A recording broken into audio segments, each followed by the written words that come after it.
As a butcher is shooing a dog from his shop, he sees a $10 bill and a note in his mouth, reading, "5 lamb chops, please." Amazed, he takes the money, puts a bag of chops in the dog's mouth, and quickly closes the shop. He follows the dog and watches him wait for a green light, look both ways, and trot across the road to a bus stop. The dog checks the timetable and sits on the bench. When a bus arrives, he walks around to the front, looks at the number, and then boards the bus. The butcher follows, dumbstruck. As the bus travels out into the suburbs, the dog takes in the scenery. After a while, he stands on his back paws to push the stop bell, then the butcher follows him off. The dog runs up to a house and drops his bag on the step. He goes back down the path, takes a big run, and throws himself, whap, against the door. He does this again and again. No answer. So he jumps on a wall, walks around the garden, beats his head against a window, jumps off, and waits at the front door. A big guy opens it and starts cursing and shouting at the dog. The butcher runs up and screams at the guy, "What the hell are you doing? This dog's a genius." The owner responds, "Genius? My ass!" It's the second time this week he's forgotten his keys. A farmer named Clyde had a tractor accident and ended up in court. The trucking company's hotshot lawyer started grilling him. "Lawyer, didn't you say at the scene of the accident, 'I'm fine'?" Clyde, "Well, I had just loaded my cow, Bessie, into the ... Lawyer, just answer the question. Did you or did you not say 'I'm fine'?" Clyde, "Like I said, I had Bessie in the trailer behind my tractor when..." Lawyer, "Your Honor, he's evading. He told the highway patrolman he was fine, and now he's trying to sue my client." The judge leaned forward. "Judge, I'd actually like to hear what he has to say about his cow, Bessie." Clyde continued, "I had just loaded up Bessie, my favorite cow, and we were driving down the road when a huge semi ran a stop sign and slammed right into my John Deere. I was thrown into one ditch and Bessie was thrown into the other. I was hurt bad, couldn't move. I heard Bessie groaning and moaning. She was in a bad way. A highway patrolman showed up, heard her cries, walked over, took one look, and shot her between the eyes. Then he walked toward me, gun still in hand, and asked, 'How are you feeling?' Now, Your Honor, if you were lying in a ditch, in pain, grieving your favorite cow who just got shot, what would you say?" An 85-year-old man was asked by his doctor to bring in a sample as part of his physical exam. The doctor gave him a jar and said, "Take this home and bring it back tomorrow." The next day, the man returned with the jar, still completely empty. The doctor asked, "What happened?" The old man sighed. "Well, Doc, first I tried with my right hand. Nothing. Then I tried with my left hand. Still nothing. Then I asked my wife, Betty, for help. She tried with her right hand, then her left.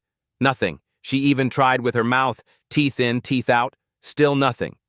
We even called Margaret, my neighbor.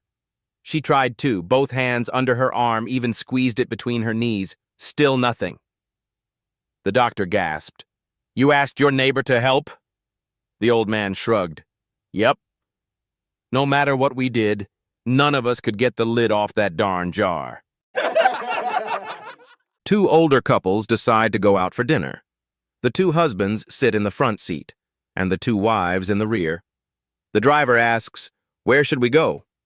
The other gentleman says, "We had some great fish the other day." "Where was that?" comes the reply. The passenger gets a confused look on his face. He thinks for a bit and says, "Give me the name of a flower." "A lily? No, that's not it." "A daisy? No, not that either." "A rose?" The passenger snaps his fingers and pivots around in his seat. "Rose. What's the name of that restaurant we went to with the good fish?" A man was on an airplane and waiting for the men's toilet. After half an hour, the flight attendant offered him to use the ladies' toilet as long as he didn't touch the buttons on the wall. Finally, sitting on the toilet, he noticed the buttons on the wall next to him. He couldn't resist and pressed on the first one. Water started spraying from the toilet, cleaning his backside. He was so amazed by that he pushed the second button. Then it was hot air that came out of the toilet, drying his backside. Astonished by this, he pressed the third button.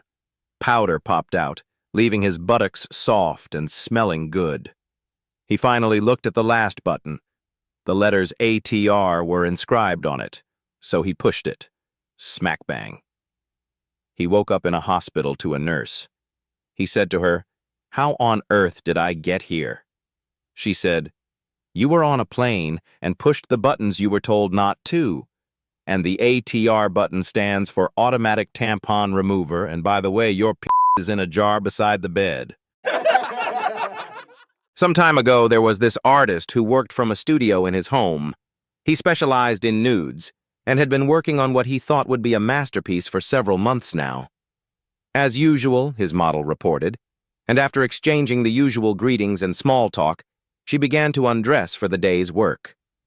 He told her not to bother, that he felt pretty bad with a cold he had been fighting. He added that he would pay her for the day, but that she could just go home. He just wanted some hot tea and then off to bed. The model said, "Oh, please, let me fix it for you. It's the least I can do." He agreed and told her to fix herself a cup too. They were sitting in the living room just exchanging small talk and enjoying their tea when he heard the front door open and close, then some familiar footsteps. "Oh my God," he whispered loudly, "it's my wife! Quick, take all your clothes off." A man goes to the doctor with a long history of migraine headaches. When the doctor does his history and physical, he discovers that his poor patient has had practically every therapy known to man for his migraines and still no improvement. "Listen," says the doctor, "I have migraines too, and the advice I'm going to give you isn't really anything I learned in medical school, but it's advice that I've gotten from my own experience. When I have a migraine, I go home, get in a nice hot bathtub, and soak for a while. Then I have my wife sponge me off with the hottest water I can stand, especially around the forehead. This helps a little. Then I get out of the tub, take her into the bedroom, and even if my head is killing me, I force myself to have sex with her. Almost always, the headache is immediately gone. Now, give it a try, and come back and see me in 6 weeks." 6 weeks later, the patient returns with a big grin. "Doc, I took your advice and it works. It really works. I've had migraines for 17 years, and this is the first time anyone has ever helped me." "Well," says the physician, "I'm glad I could help." "By the way, Doc," the patient adds, "you have a really nice house." One evening, Anna walked through the front door with a spring in her step. Her husband, Marco, looked up from his newspaper. "You seem cheerful." Anna smiled. "Remember those headaches I've had for years? Gone." "Gone?" Marco blinked. "How?" "Margita sent me to a hypnotist," Anna said. "He told me to stand in front of a mirror and repeat, 'I do not have a headache. I do not have a headache. I do not have a headache.' And guess what? It worked." Marco nodded, impressed. "That's amazing." Anna leaned closer. "You know, you haven't exactly been setting records in the bedroom lately. Maybe you should go see him too." Marco shrugged. "Can't hurt." The next day he came home like a man possessed, tossed his clothes aside, scooped Anna into his arms, and carried her to the bedroom. "Don't move," he said. "I'll be right back." He went into the bathroom, came out minutes later, and gave her the kind of night she hadn't seen in years. Anna lay breathless. "Wow, that was incredible." Marco grinned. "Don't move." Round 2 coming up. Back to the bathroom he went. Came out swinging, even better than the first time. Anna sat up, dazed. "What's gotten into you?" Marco winked. "Don't move." "I'll be right back." This time, Anna tiptoed after him. She peeked into the bathroom, and there he was, standing in front of the mirror, repeating, "She's not my wife. She's not my wife. She's not my wife. The funeral is scheduled for Saturday. Four strangers found themselves traveling together in the same compartment of a European train. 2 men and 2 women, all facing one another. One woman was a 75-year-old lady, wealthy and sophisticated, decked out in the finest furs and jewelry. Next to her sat a beautiful 19-year-old woman, radiating a model-like presence straight out of a fashion magazine.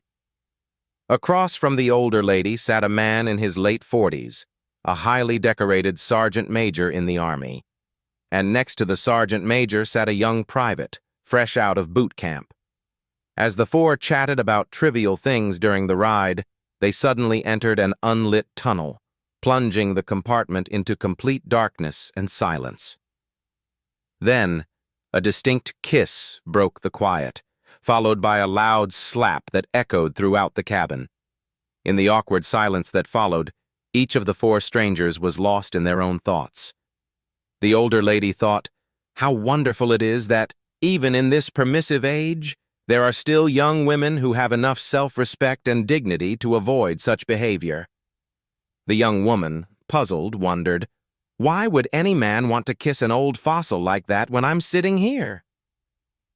The sergeant major, rubbing his sore face, was furious.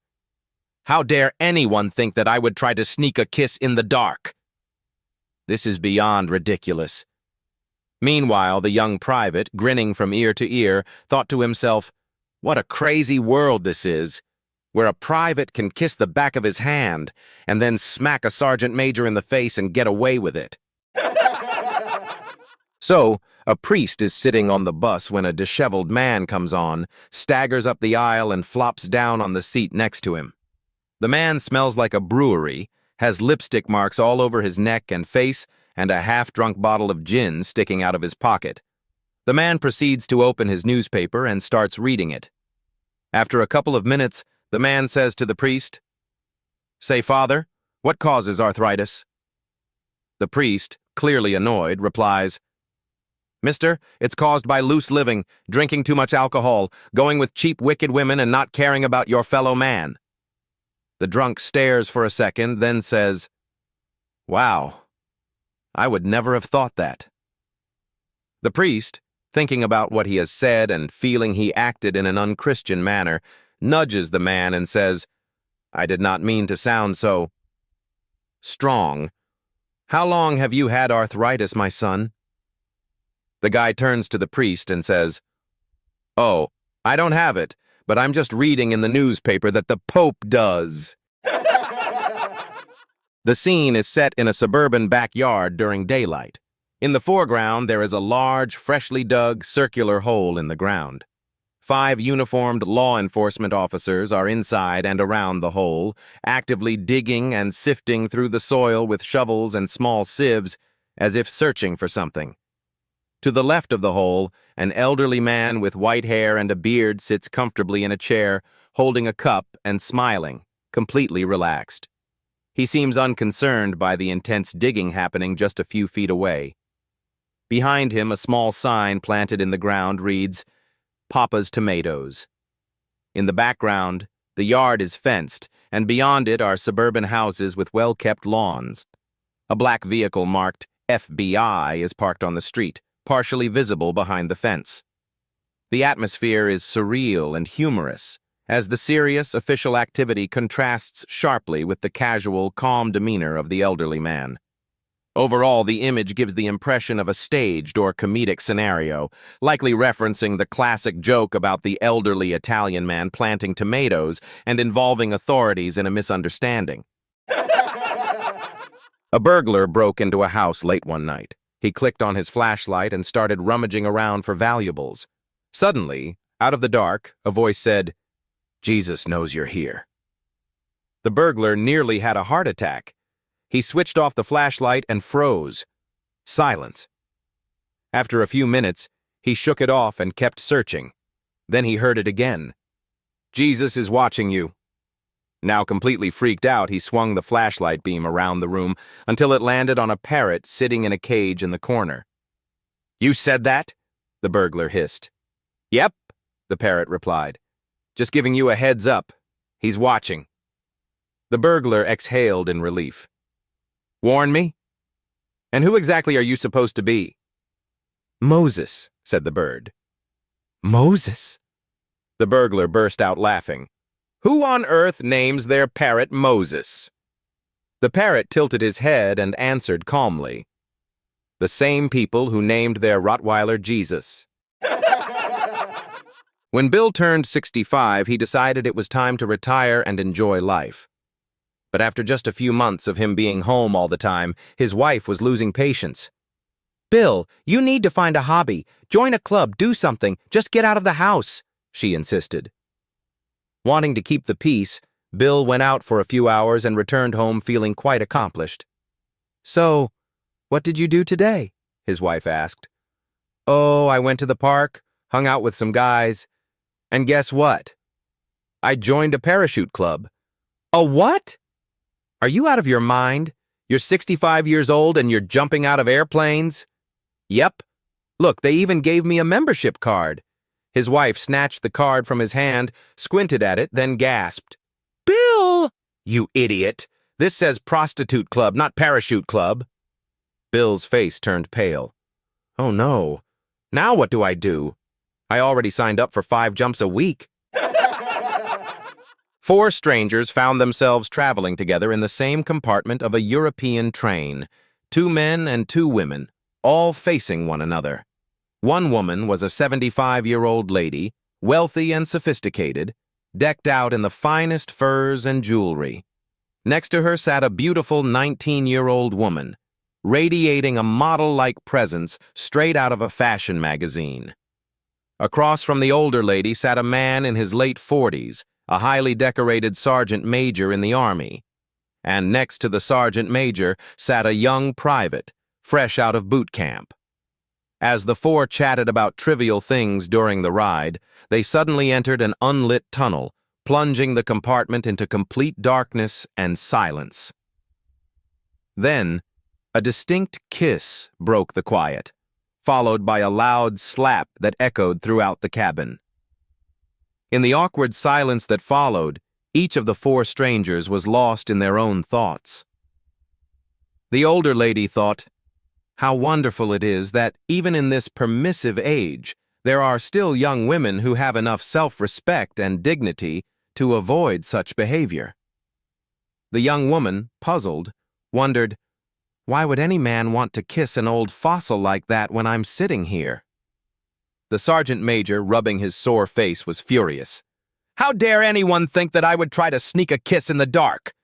This is beyond ridiculous." Meanwhile, the young private, grinning from ear to ear, thought to himself, "What a crazy world this is, where a private can kiss the back of his hand and then smack a sergeant major in the face and get away with it."